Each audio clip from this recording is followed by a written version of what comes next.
That's the magic ball. Ngayon parang nagsastabilize Naghahanap siya ng tamang presyo no?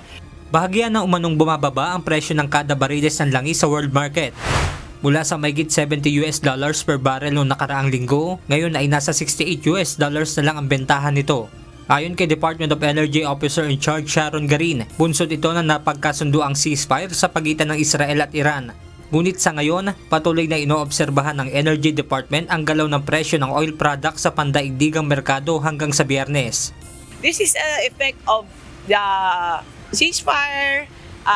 Yung ceasefire, yung parang kumalma na yung speculation. So, we are hoping that it stays like that or even lower. Pero hindi po natin ma-predict ang behavior ng mga involved sa conflict.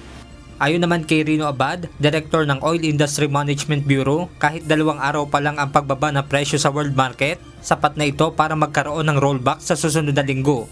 Ngayon, hintayin natin ng Wednesday to Friday dahil hindi ho tayo sigurado kung matutuloy. Pero kung tuloy-tuloy ang pagbaba, sa tingin ko pa lang ngayon, malakihan din ang baba. Kung dire-diretso ang baba, baka may malaki din tayong rollback. Para naman matiyak na nasusunod ng mga oil company sa bansa ang presyo ng gasolina, diesel at kerosene, kaninang umaga ay nagsagawa ng inspeksyon ng DOE sa ilang gasoline station sa Taguig City.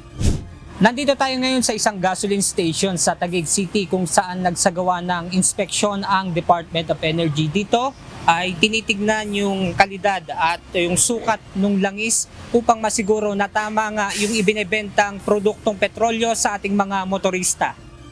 This is a commodity, essential to sa buhay ng kada Pilipino. Kailangan matino yung negosyo ng oil companies. Kung dinadaya mo sa volume, dehado you're selling more, pero yung quantity mo is less, no? Sa quality naman, ang performance ng kung ano man ginagamit yan, sa kotse mo man or sa jeep man, magsasuffer yung consumer din kasi hindi ganun pala ka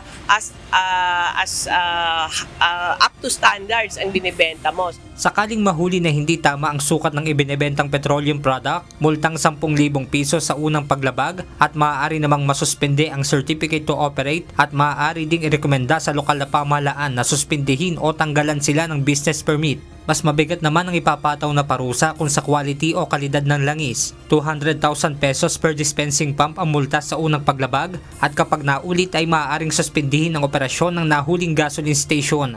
That will also be tantamount to revocation or suspension ng kanilang compliance certificate plus endorsement to the LGU again for suspension ng kanilang business permit until matanggal ho yung product na yan sa storage tank dito at mapalitan ng compliant na fuel.